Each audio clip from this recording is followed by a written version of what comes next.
kemuliaan waktu fajar. Jadi Allah sendiri yang menyampaikan, bukan cuma sholat yang penting, semua bacaannya itu langsung didengar, langsung direspon, langsung dipersaksikan. Karena itu ada anjuran bahkan dari Al-Quran, dan ini dikerjakan oleh semua sahabat, saking pentingnya sholat subuh itu, waktu fajar itu, bahkan mereka bangun dan menunggu sebelum tiba fajar. Maka disitulah muncul kemudian tahajud.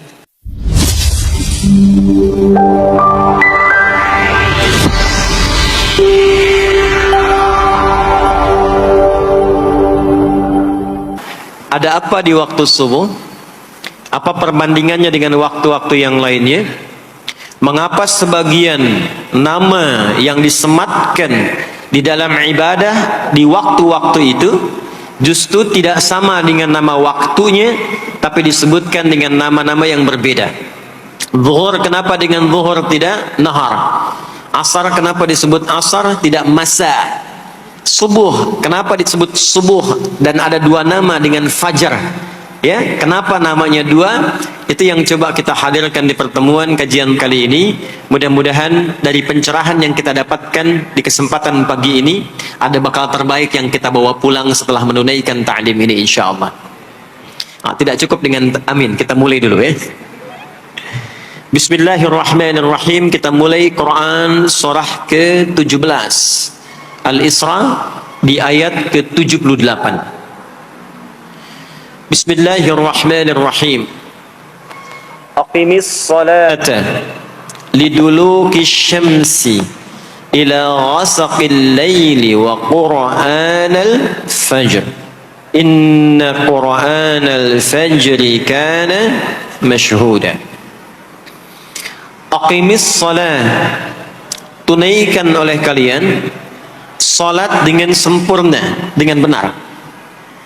Penting dicatat, setiap ada perintah menunaikan salat dalam Al-Quran, yang salatnya dimaknai sebagai ibadah formal, bukan bermakna doa biasa.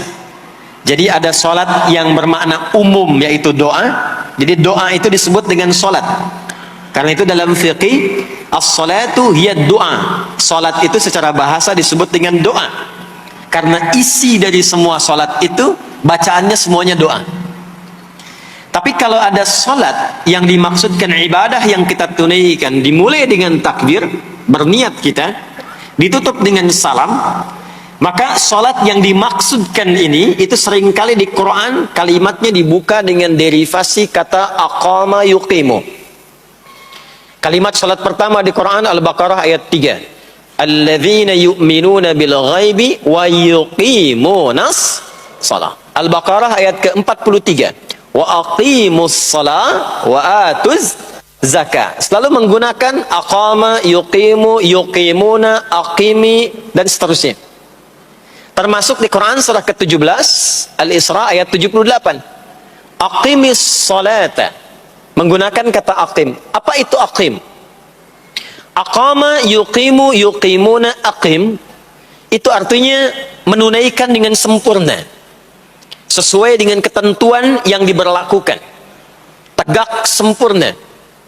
Jadi ketika Allah meminta kita menunaikan salat, salat yang diinginkan itu kata Allah bukan salat biasa saja, bukan sekadar bertakbir kemudian ditutup dengan salam. Ada ketentuannya, ada aturan-aturannya. Karena itu ketika Allah meminta kita menunaikan salat, setelah menggunakan kata aqim, aqimu, yuqimuna, kalimat salatnya menggunakan alif lam. Kalau Bapak Ibu cek silakan, rata-rata ada alif lamnya. Ya, tidak berdiri sendiri. Alladzina yu'minuna bil ghaibi wa yuqimunas shalah, ada alif lamnya. Wa aqimus shalah wa atuz zakah. Wasta'inu bis sabri was shalah, ada alif lamnya. Nah, alif lam itu diantara fungsinya dalam bahasa Arab, ada yang berfungsi sebagai ta'rif. Ta'rif itu seperti artikel the dalam bahasa Inggris. Ya, car itu banyak di luar, mobil. There are so many cars outside. Itu banyak sekali kendaraan di luar.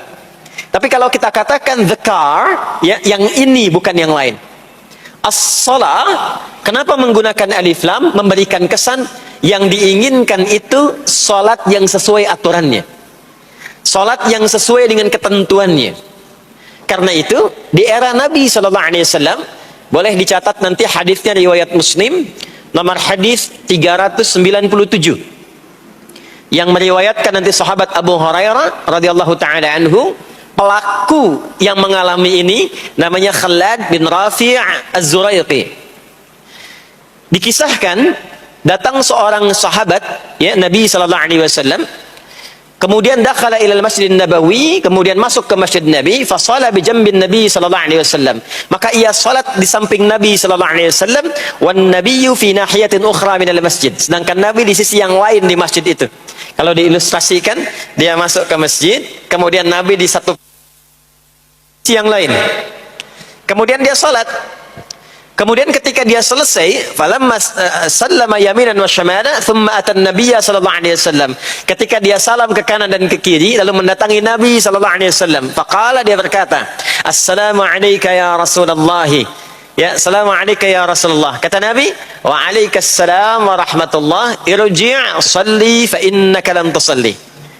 Kata Nabi, "Wa alaikassalam wa rahmatullah." Kamu salat lagi karena engkau belum salat. Padahal sudah salam.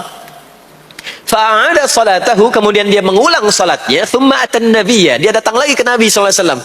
Dia berkata, "Assalamu alayka ya Rasulullah." Dijawab dengan jawaban yang sama. Kata Nabi, "Wa alaikassalam wa rahmatullah. Irji' salli fa innaka lam tusalli." Kamu balik lagi salat karena engkau belum salat. Padahal sudah salam. Maka dia melakukan itu sampai 3 kali. Sampai dia berkata, "Ya Rasulullah, ma uhsinu ghairah." Ya Rasulullah, ini yang bisa saya kerjakan. Kalau ada yang kurang, alimni, mohon ajarkan saya bagaimana sholat yang sesuai aturan yang benar itu. Maka diajarkanlah oleh Nabi, bahkan sejak wudu. Idza qumta ila shalah. Kembali muncul kalimat tadi, aqama yuqimu. Kata Nabi, jika engkau sholatnya ingin sempurna, fa asbighil wudu, maka mulai dengan wudu yang sempurna. Maka biasanya orang kelihatan dari wudunya. Orang yang baik sholatnya itu mulai kelihatan dari sejak wudunya.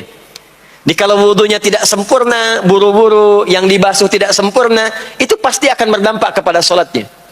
Setelah itu, thumma istaqbil qiblah, lalu menghadap ke arah kiblat, lalu diajarkanlah oleh Nabi tata cara sholat mulai dari takbir sampai dengan selesai salam. Nah, sholat seperti ini, jika benar oleh kita diikuti, jadi fokus baik-baik di sini, benar-benar diikuti oleh kita aturannya dari mulai wudu sampai dengan salam, maka Allah akan berkenan memberikan 5 kemuliaan yang dicurahkan pada seorang hamba saat di dunia. Di kalau pahala di akhirat, pahala sholat kita dapatnya di akhirat. Sekali menunaikan sholat dapat 10 poin. Itu ada di Quran surah ke-6 Al-An'am di ayat 160. Man jaa bil hasanati falahu asyru amthaliha. Siapa yang mengerjakan perbuatan hasanah, perbuatan baik yang punya nilai pahala, maka diberikan nilainya 10. Di dalam Al-Quran, sholat itu disebut dengan hasanah, perbuatan baik yang punya nilai pahala. Itu ada di Quran surah ke-11 Hud di ayat yang ke-114. Aqimis salata tarafayn nahar wa zulafan minal lail innal hasanati yudhibna sayyiat. Tunaikan sholat di pembuka siang sampai akhirnya, sampai ketemu malam. Dari subuh, zuhur, asar, maghrib sampai ke isya. Semua sholat itu kata Allah disebut dengan hasanat. Innal hasanat. Hasanat jamak dari hasanah. Jadi sholat disebut dengan hasanah. Kalau kita menunaikan sholat di Al-An'am ayat ke-160, maka diberikan poin. Poinnya namanya ajrun. Ya, kita sebut dengan pahala. Pahala itu bahasa Qur'annya ajrun. Di Quran surah At-Tin, lahum ajrun ghairu mamnun. Begitu kita mengerjakan amal soleh, maka diberikan pahalanya. Perbuatan amal solehnya disebut dengan hasanah, pahalanya disebut dengan ajrun. 10 itu ngitungnya bukan begini, bukan 1, 2, 3, 4, itu terlalu sedikit. Di hadis Muslim, ukuran 1 keduanya 500 tahun. 2 ketiganya 500 tahun. 3 keempatnya 500 tahun. Jadi sekali kita menunaikan sholat, 10 nilainya, setiap 10 itu 1 keduanya 500 tahun. 2 ketiganya 500 tahun. Kalau ditunaikan di masjid, ya, ditunaikan di masjid, nanti dapat lagi tambahan pahalanya. Baru masuk datang ke masjid dengan niat sholat, bukan yang lain ya. Kan ada orang yang kadang ke masjid niatnya tidak sempurna ibadah, mungkin janjian ketemu teman, ya, akhi, bro, ketemuan yuk, ya. Di mana? Di Pondok Indah aja, sambil sholat zuhur. Sambil sholat zuhur, jadi sholatnya sambil, ya, nyambi itu, ya. Substansinya mau ketemu kan, agenda intinya ketemuan sambil sholat zuhur. Nah, kalau kita niatkan mutlak untuk ibadah apapun itu, mau sholat, mau baca Quran, mau i'tikaf, itu baru datang, baru menginjakkan masjid, masuk dengan kaki kanan, baru datang, itu sudah dicatatkan 25 kebaikan. Belum apa-ngapain. Jarak satu keduanya tadi 500 tahun, dua ketiga 500 tahun. Kalau dilakukan sholatnya berjamaah, maka dapat tambahan 27, kalikan 27. Sudah dapat 10, 10 kali 27 berapa tuh? Ya, 270. Setiap satunya kalikan 500 tahun. Maka sholat di masjid itu bukan main-main. Itu kelihatannya nanti dua. Saat sakaratul maut, pahala itu ditampakkan. Jadi pahala itu bukan sekarang. Pahala itu saat kita pulang. Nanti begitu akan meninggal, ditampakkan itu. Ya, pahala yang telah kita kerjakan itu dalam bentuk amal yang diridhoi oleh Allah. Makanya orang-orang yang rajin beramal saleh, ya, hasanahnya banyak, itu hidupnya tenang. Karena dia merasa tenang, jiwanya pun tenang. Ketika pulang pun dia berada dalam ketenangan. Itu yang menjadikan dia kadang senyum. Ada orang yang akan meninggal itu senyum. Ya, sedang baca Quran, ada yang sedang duduk, ada yang sedang ngaji, ada yang sedang sholat. Saking tenangnya, panggilannya pun tenang. Quran surah 89 ayat ke-27 sampai ayat 30. Ya ayyatuhan nafsul mutmainnah, hei jiwa-jiwa yang tenang, irji'i ila rabbiki radiyatan mardiyah, cepat pulang, aku sudah ridha dengan amalmu, engkau pun akan ridha dengan pemberianku. Fadkhuli fi ibadi, masuk golongan hambaku. Ibad itu jama' dari kata abdun. Abdun itu adalah nama bagi hamba yang senantiasa memperbanyak ibadah. Ketika dia ibadah punya hasanat, maka dikonfirmasi saat pulangnya, ditampakkan hasanatnya, ditampakkan hasil pahalanya. Itu yang menjadikan, pernah dengar Sayyidah Asyah, Siti Asyah? Siapa beliau? Istrinya Firaun kan? Ya, kan ada kisah viral dalam Al-Quran. Ketika beliau akan dieksekusi oleh Firaun, laknatullahi alaihi, Firaun itu akan mengadab, akan menghukum istrinya sendiri, Sayyidah Asyah. Ketika akan disiksa dan sudah diikat dalam tiang itu, akan disiksa, maka beliau berdoa, Siti Asyah itu, dan doanya diviralkan di Al-Quran. Rabbi bnili indaka baitan fil jannah wa najjini min fir'auna wa amali. Ya Allah, aku telah berislam, mempertahankan akidahku saat ini sampai dengan sekarang. Maka mohon ya Allah, berikan kepadaku anugerah di surga nanti, bangunkan satu istana di surga, dan selamatkan aku dari buruknya siksa Firaun, sehingga menjadi tanda bagi orang-orang yang akan beriman bahwa beriman itu menyenangkan. Maka apa yang terjadi? Saat sakaratul maut itu ditampakkanlah oleh Allah istana di surganya, maka dia tersenyum. Dalam senyum itu Firaun kan gak ada imannya, jadi gak ada koneksinya. Maka mulai menghardik, kata Firaun, ini perempuan mau dieksekusi kok malah senyum. Dia nggak tahu kalau dalam keadaan itu surganya sedang ditampakkan, istananya ditampakkan. Maka meninggallah beliau dalam keadaan sedang menatap istana surganya, ya, dan berhasil wafat dalam husnul khatimah. Dan Firaun tidak mencelakai, tidak menghukum, tidak menyiksa beliau itu kecuali dalam keadaan sudah wafat. Ya, ini tak terasa lagi. Nah, itulah orang-orang yang saleh, orang-orang yang punya banyak hasanah, ditampakkan sakaratul mautnya, lalu dihisab, nanti baru dikonfirmasi. Maka sekarang diberitakan sebagai ilmal yaqin, saat sakaratul maut diperlihatkan sebagai ainal yaqin, saat masuk nanti ke surga dirasakan sebagai haqqul yaqin. Maka ada ilmal yaqin, ainal yaqin, haqqul yaqin. Itulah yang menjadikan kita sering berdoa supaya semua kegiatan dunia yang menjadi hasanah, dan di akhirat dikonfirmasi lagi hasanahnya. Ada di Al-Baqarah surah kedua di ayat ke-201. Wa minhum may yaqulu rabbana atina fid dunya hasanah wa fil akhirati hasanah wa qina adzabannar. Nah, perbuatan hasanah yang pertama itu salat. Jadi ketika kita sholat ada pahala. Pahala itu urusan akhirat. Nanti ketika meninggal dapat. Itu bekal pulang. Kita gambarkan nih supaya nggak bingung nih ya. Yuk kita ilustrasikan sejenak ya.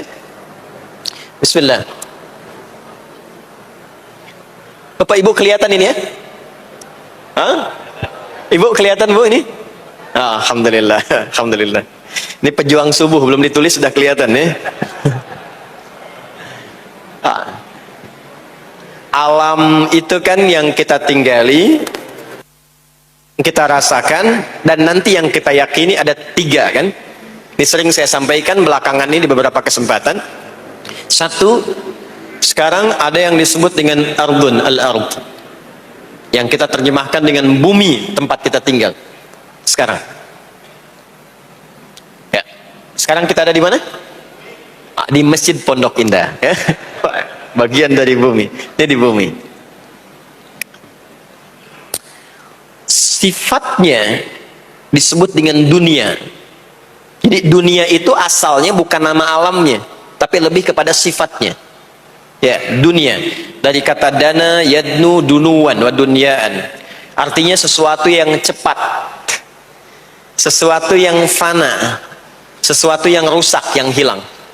Jadi semua sifat kehidupan kita di tempat ini itu berlangsung cepat. Ya, kayaknya baru kemarin ketemu, sekarang sudah ketemu lagi. Kayaknya baru kemarin kenalan teman SD, sekarang sudah saling punya cucu. Ya? Dan semua sifatnya rusak. Ini gelas kalau didiamkan, besok-besok kotor, rusak. Baju kalau didiamkan nggak diapa-apain, rusak. Ya, kendaraan kalau didiamkan semewah-mewahnya nggak diapa-apain, rusak. Itulah dunia. Kenapa diperkenalkan viral dunianya dibandingkan dengan bumi dan ardunnya? Untuk memberikan kesan yang kuat kepada jiwa kita. Hei, jangan sampai terjebak dengan kehidupan dunia yang sementara yang ditinggalkan. Jangan memperebutkan sesuatu yang rusak. Jangan berselisih pada sesuatu yang hilang. Ya, kan sekarang banyak orang aneh ya, memperebutkan sesuatu yang pada akhirnya yang diperebutkan itu rusak sendiri. Ya, memperebutkan sesuatu, berselisih pada sesuatu yang akan ditinggalkan, kan sama-sama meninggal. Untuk apa memperselisihkan sesuatu yang akan ditinggalkan? Kok bisa berantem, berselisih, saling mencela pada sesuatu yang sama-sama akan ditinggalkan? Itulah kenapa sering dipopulerkan dengan nama dunia. Dunia, ingat ya, kita tinggal di dunia ini. Maksudnya apa? Hei, hidupmu sementara. Hei, terkadang kita lupa bahwa itu akan berlangsung dengan cepat. Saat nanti meninggalkan tempat itu, ada tempat lain yang akan kita kunjungi. Setelah dunia apa? Belum ke akhirat. Ada waiting room dulu. Sini ada waiting room. Tempat nunggu sementara sebelum nanti ke alam yang ketiga. Namanya disebut dengan kubur. Afala ya'lamu idza bu'thira ma fil kubur. Surah apa itu? Surah Al-Adiyat, surah ke-100 di ayat yang ke-9. Namanya kubur. Sifatnya disebut dengan barzakh. Ya, alamnya barzakh. Bainahuma barzakhul la yabghiyan. Barzakh itu pemisah. Bukan alam yang sesungguhnya berkehidupan, bukan. Sementara aja pemisah dari alam yang lain. Jadi sekat yang tak nampak sekatnya, tapi memisahkan dua yang berbeda, itu disebut barzakh. Bapak Ibu, kalau kita pernah lihat di lautan, atau orang diving, menyelam ke laut, atau kita lihat misalnya suka ada program di YouTube ya, tentang lautan itu, kan air yang tembus ke laut itu, dari mana-mana kan, dari sungai menyatu.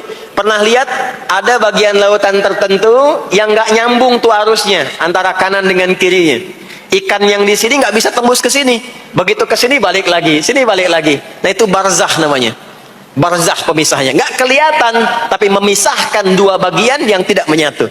Bainahuma barzakhul la yabghiyan. Alam ini kenapa disebut barzakh? Karena dia memisahkan antara kehidupan di bumi dengan sifat dunia, dengan kehidupan di alam yang ketiga namanya akhirat. Akhirat. Kalau sudah ada taknya, ada akhir, ada akhirat. Kalau sudah ada taknya di ujung, itu artinya ujung sesuatu yang gak ada awal lagi setelah itu. Ya sudah berakhir di situ. Ya. Jadi kalau di sini meninggal, masuk ke sini. Di sini selesai, ke sini ke akhirat. Tapi kalau di akhirat ini ujungnya nggak ada meninggal lagi, ya, nggak ada wafat lagi, nggak ada meninggal lagi. Jadi nggak usah update status kalau di sini, statusnya akan abadi. Kalau di sini masih berpindah-pindah, ya, mau status apapun dunia akan ditinggalkan. Begitu selesai pindah ke sini. Di sini mulai sama. Yang pejabat, yang pengusaha, pebisnis, ya, yang diplomat, yang macam-macam sampai ke sini mulai sama. Almarhum. Nanti bedanya dihisab, begitu sampai sini statusnya akan diraih sesuai dengan amalan yang ada di sini. Nah, mohon izin, mohon maaf, kalau di sini yang semua kita kerjakan, aktivitas kita disebut dengan amal, pekerjaan kita yang melahirkan bekal itu, ya, maka tuntutannya cuma satu, amal saleh. Pastikan semua amal perbuatan yang kita kerjakan soleh. Soleh itu artinya dipandang baik oleh Allah, singkatnya begitu. Kalau makan dengan cara yang soleh, yang Allah senangi. Minum, minum yang soleh. Berpakaian, berpakaian yang soleh. Bekerja, bekerja yang soleh. Maksudnya kalau Anda cari pekerjaan, cari yang dibenarkan oleh Allah. Jangan bekerja dengan korupsi, jangan bekerja dengan cara menyogok, jangan bekerja dengan mempopulerkan riba misalnya. Kalau makan, makan yang saleh, jangan makan yang haram, jangan makan hasil dari pencurian, itu namanya saleh. Kalau kita kerjakan semua aktivitas kita, pekerjaan semuanya saleh, maka tadi dia akan punya nilai. Nilai itu yang disebut dengan hasanah. Ya. Hasanah ini punya poin. Poinnya yang disebut dengan ajrun, yang kita kenal dengan pahala, yang tadi saya terangkan. Nah, ini hasanah, ajrun, hasanah ini yang ikut ke alam kubur nanti. Yang ininya tidak amalnya. Contoh, gampangnya begini. Saya tunjukkan. Ini ada minuman. Ya. Minum itu kan aktivitas standar, amal standar untuk menghilangkan haus. Siapapun bisa minum. Mau yang beriman, mau yang belum beriman. Saya sering katakan belum beriman dengan harapan sama-sama beriman sebelum wafat. Ya, itu adabnya. Maka bagaimana cara minum ini supaya menjadi soleh? Kata Nabi di hadis Al-Bukhari, perhatikan, idza quddimat ta'amu, kalau hidangan disajikan, mau makanan mau minuman, khudh bi yaminika ma yalik, ambil dengan tangan kananmu, thumma sammillah aw iqra bismillahirrahmanirrahim. Maka sebelum diminum ucapkan bismillahirrahmanirrahim. Maka kalimat bismillahirrahmanirrahim itu yang akan menjadikan aktivitas minum menjadi hasanah. Dituliskanlah pahalanya, namanya ajrun. Minumannya selesai, itu masalah dunia. Hausnya hilang, keluar jadi kotoran, itu minumannya. Jadi gelasnya nggak ikut ke alam kubur. Ya, minumannya nggak ikut. Yang ikut apanya? Ini hasanahnya. Jelas sampai sini? Karena itu semua aktivitas yang kita kerjakan dalam berkehidupan itu pasti ada pedoman dalam Al-Quran dan hadis detailnya untuk membimbing semua aktivitas kita menjadi soleh. Pedoman itulah yang sering kita kenal dengan nama doa namanya.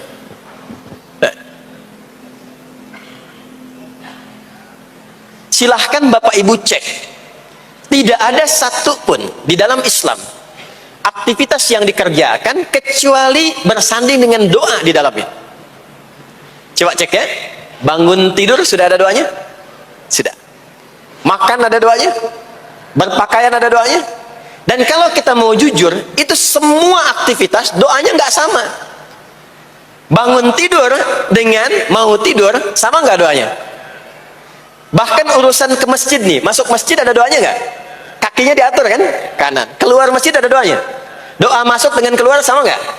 Tidak. Ada yang mau ke toilet ya, masuk toilet, kakinya diatur nggak? Kaki apa masuknya?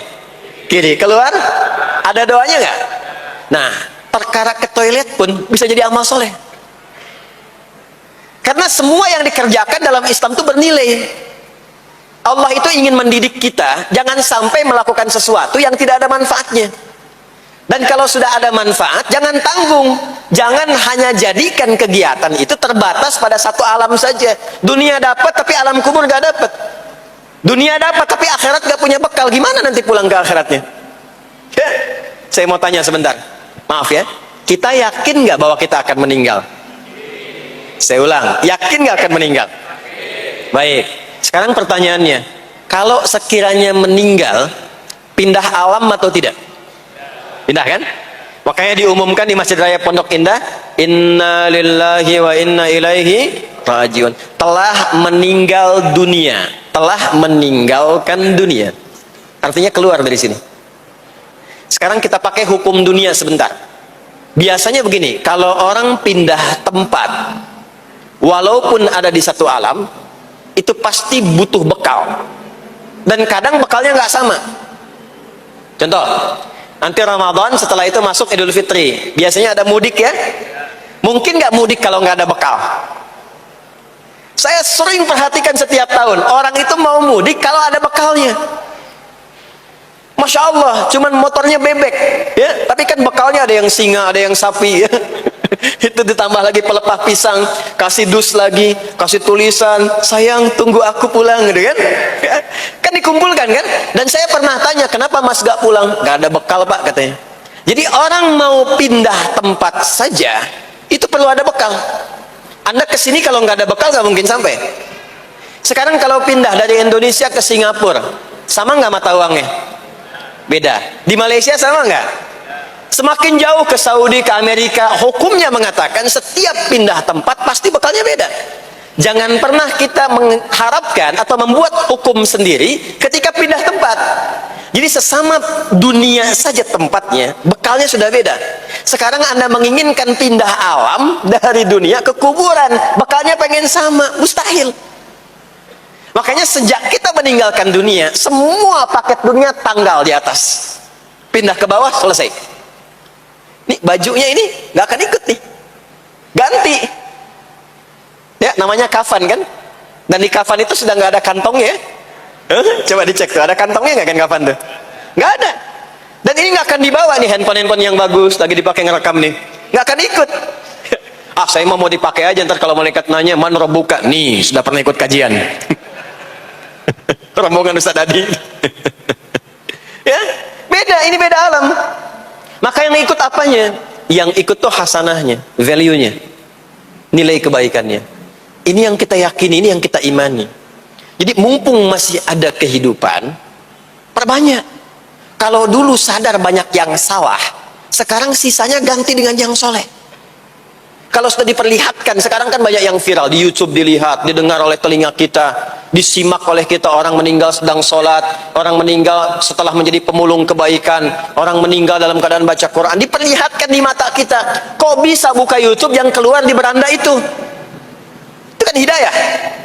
Jadi kalau sudah ditampakkan di depan mata, ya, didengar oleh kita, terlihat langsung, maka yang disadari salah yang dulu ganti dengan yang soleh sekarang. Kalau tidak kita lakukan, maka rugi kita saat pulang.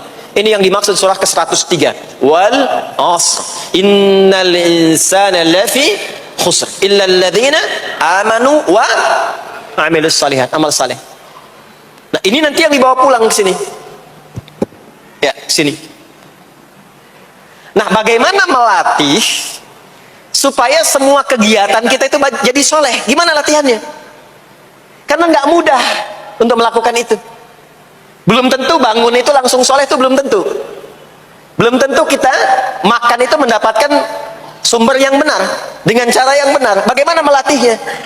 Maka Allah berikan kepada kita waktu-waktu khusus untuk berlatih diri tersambung dengan Allah, yang dengan ketersambungan itu akan menjaga kita di semua keadaan, baik berdiri, jalan, duduk, kerja di kantor, tidur, rebahan. Sekarang banyak kaum rebahaners, ya, tiduran, itu dipastikan kalau tersambung dengan Allah, terkoneksi, semuanya soleh. Karena kalau ingat, ya, saya duduk ingat Allah. Kalau ingat di pekerjaan ingat Allah, mustahil kita bisa menuliskan sesuatu yang Allah tidak sukai. Tambahin nolnya, ya, bikin paraf, tanda tangan pada proyek yang tidak benar, mustahil. Karena ketika sedang tanda tangan ingat Allah, ya. Nah, dalam bahasa Arab, sesuatu yang tersambung dengan kuat sehingga selalu menempel dan sulit terpisahkan, itu bahasa Arabnya disebut dengan silah. Dari wasala yasilu silah. Ibadah yang melatih kita untuk terus tersambung sehingga ingat pada Allah di setiap keadaan, yang dengan ingat itu menjadikan otomatis amal perbuatan kita ingin dipastikan diridhai dan disukai oleh Allah sehingga berubah menjadi soleh. Ibadah yang melatih kita untuk mendapatkan itu disebut dengan sholat namanya. Sholat. Makanya sholat disebut sholat bukan hanya mengandung unsur doa, tapi latihan yang Allah berikan kepada kita untuk mengoneksikan diri kita sehingga dalam semua kegiatan kita ingat Allah. Itu yang dimaksud di Quran surah keempat An-Nisa di ayat ke-103.